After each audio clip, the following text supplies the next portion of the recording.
नमस्कार विद्यार्थी मित्रांनो आणि शिक्षक बंधू भगिनींनो, कालच्या व्हिडिओमध्ये आपण 6 अलंकार बघितले होते. आजच्या व्हिडिओमध्ये आपण आणखी 6 अलंकार बघून अलंकार हा टॉपिक पूर्णपणे संपवणार आहोत. तर आजचा पहिला जो अलंकार आहे तो अलंकार आहे चेतन गुणोक्ती अलंकार. चेतन गुणोक्ती अलंकार. चेतन गुणोक्ती अलंकार म्हणजे काय? तर या अलंकारामध्ये चेतन गुणोक्ती या अलंकारामध्ये निसर्गातील एखादी निर्जीव वस्तू ती सजीव आहे अशी कल्पना केली जाते आणि ती मनुष्याप्रमाणे कृती करते. तेव्हा असे ज्या ठिकाणी वर्णन केलेले असते तेथे चेतन गुणोक्ती हा अलंकार होतो. त्याचं उदाहरण बघा.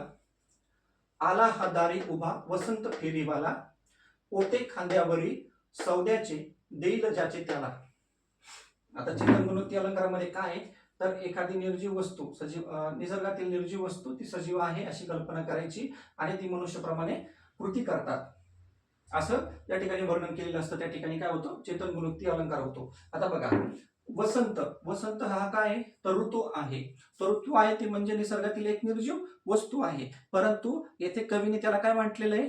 तर त्याला कवीने तो सजीव आहे अशी कल्पना केलेली आहे आणि तो मनुष्याप्रमाणे कृती करतो. तो मनुष्याप्रमाणे कोणती कृती करतो तो?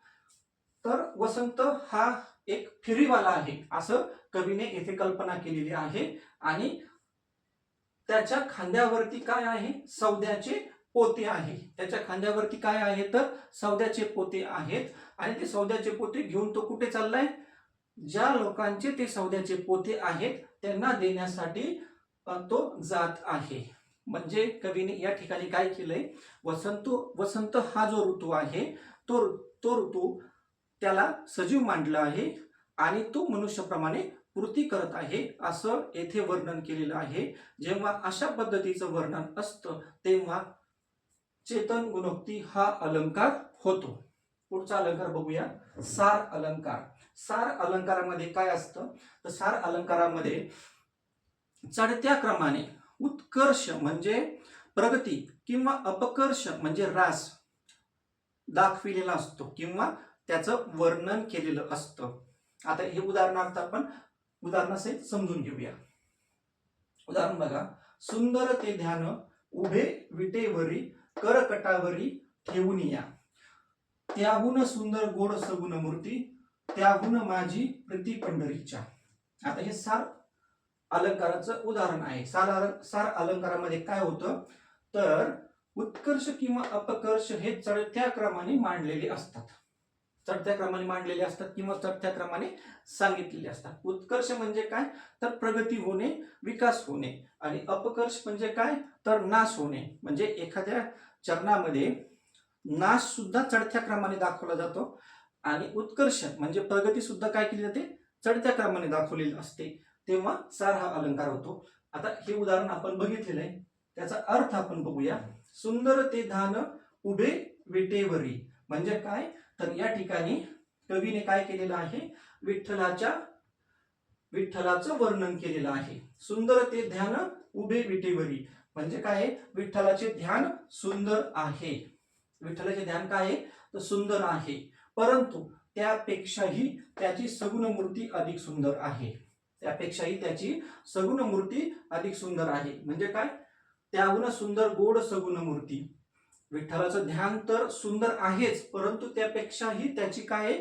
मूर्ती सुंदर आहे. म्हणजे या ठिकाणी काय होतंय? उत्कर्ष वाढत चाललाय, चढत्या क्रमाने चाललाय. सुंदर ध्यान आहे आणि त्यापेक्षाही काय आहे? तर त्याची मूर्ती अतिशय सुंदर आहे. आणि त्याच्यानंतर काय म्हटलंय? त्याहून माझी प्रीती पंढरीच्या. म्हणजे काय? तर त्याहूनही अधिक सुंदर माझी त्याच्यावरील प्रीती आहे. म्हणजे कवीने ते सांगण्याचा प्रयत्न काय केला आहे की विठ्ठलाचं ध्यान सुंदर आहे, परंतु त्यापेक्षाही विठ्ठलाची मूर्ती सुंदर आहे आणि त्यापेक्षाही माझी विठ्ठलाच्या प्रती जी भावना आहे, प्रीती आहे ती अधिक सुंदर आहे. म्हणजे या ठिकाणी उत्कर्ष हा चढत्या क्रमाने कवीने मांडलेला आहे. जेव्हा उत्कर्ष किंवा अपकर्ष हा चढत्या क्रमाने मांडलेला असतो तेव्हा सार हा अलंकार होतो. पुढचा अलंकार असंगती अलंकार. असंगती अलंकार केव्हा होतो? जेव्हा एखाद्या गोष्टीचा परिणाम कारण एका ठिकाणी आणि त्याचे कार्य दुसऱ्या ठिकाणी असे जिथे वर्णन असते त्यास असंगती अलंकार म्हणतात. आता याचं उदाहरण बघा. मुलाच्या डोळ्यातून अश्रू वाहतात पण आईचे हृदय व्याकुळ होते. याचं कार्य कुठे आहे? तर मुलाच्या ठिकाणी याचं कार्य आहे. कार्य काय आहे? मुलाच्या डोळ्यातून अश्रू वाहतात, कार्य एका ठिकाणी, आणि त्याचा परिणाम काय होतोय? आईचं हृदय व्याकुळ होतं. याचा परिणाम मात्र दुसऱ्या ठिकाणी. तेव्हा काय होतं? असंगती अलंकार होतो. असंगती अलंकार केव्हा होतो? जेव्हा एखाद्या गोष्टीचा परिणाम म्हणजे त्याचं कारण एका ठिकाणी आणि त्याचं कार्य दुसऱ्या ठिकाणी असं जेव्हा होतं तेव्हा असंगती अलंकार होतो. 20वा अलंकार विभावना अलंकार. विभावना अलंकार मध्ये काय? तर कारणाशिवाय क्रिया घडते. कारणाशिवाय क्रिया घडते. जेथे एखादी क्रिया किंवा परिणाम त्याच्या कारणाशिवाय घडल्याचे वर्णन केले जाते तेथे विभावना हा अलंकार होतो. आता इथं बघा.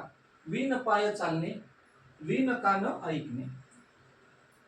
म्हणजे चालायचंय पण पायाविना चालायचंय, ऐकायचंय पण कानाविना ऐकायचंय, असं त्या ठिकाणी घडतं.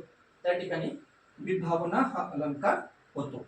21वा अलंकार विशेषोक्ती अलंकार. विशेषोक्ती अलंकारामध्ये काय असतं? त्या ठिकाणी कार्य असतं परंतु कार्य होत नाही. 21वा अलंकार विशेषोक्ती अलंकार. विशेषोक्ती अलंकारामध्ये कारण उपस्थित असूनही कार्य होत नाही तेव्हा हा अलंकार होतो. कारणे प्रत्यक्ष असतानाही कार्योक्ती होत नाही असे वर्णन जिथे केलेले असते तिथे विशेषोक्ती अलंकार होतो. उदाहरण बघा. अभ्यास खूप केला तरीही परीक्षा पास झाला नाही. येथे कारण उपस्थित आहे. कारण उपस्थित आहे. अभ्यास हे कारण आहे. अभ्यास खूप केला परंतु तरीही परीक्षा पास झाला नाही. हे कारण उपस्थित असूनही परीक्षा पास होण्याचं कार्य घडलेलं नाही. म्हणजे काय होतं? या ठिकाणी कारण उपस्थित असूनही कार्य घडलं जात नाही. त्या ठिकाणी विशेषोक्ती हा अलंकार होतो. शेवटचा अलंकार विरोध किंवा विरोधाभास. आता हा अलंकार केव्हा होतो? एखाद्या विधानात वरवर दिसायला विरोध आहे असे वाटते पण वास्तविक तसा विरोध नसतो अशा ठिकाणी विरोधाभास हा अलंकार होतो. जरी आंधळी मी तुला पाहते, ती आंधळी आहे. या ठिकाणी काय वाटतं की ती विरोध आहे परंतु तरी पण पाहण्याचा ती प्रयत्न करते. हे काय? तर तिथं वास्तविक विरोध नाही. स्वतःसाठी जगलास तर मेलास, दुसऱ्यासाठी जगलास तरच जगलास. या ठिकाणी सुरुवातीच्या वाक्यामध्ये असं वाटतंय की इथं विरोध आहे. स्वतःसाठी जगला तर मेला, इथं विरोध वाटतो, परंतु दुसऱ्यासाठी जगला तर जगलास. मग या ठिकाणी काय होतंय? सुरुवातीला विरोध वाटतो परंतु नंतर तो पाहिलं तर तिथे विरोध वाटत नाही असं ज्या ठिकाणी वर्णन केलेलं असतं त्या ठिकाणी विरोधाभास हा अलंकार होतो. अशा पद्धतीने आपण असे 22 अलंकार बघितलेले आहेत. पुढच्या व्हिडिओमध्ये आपण यावरती परीक्षा परिषदेने विचारलेले प्रश्न बघणार आहोत. धन्यवाद.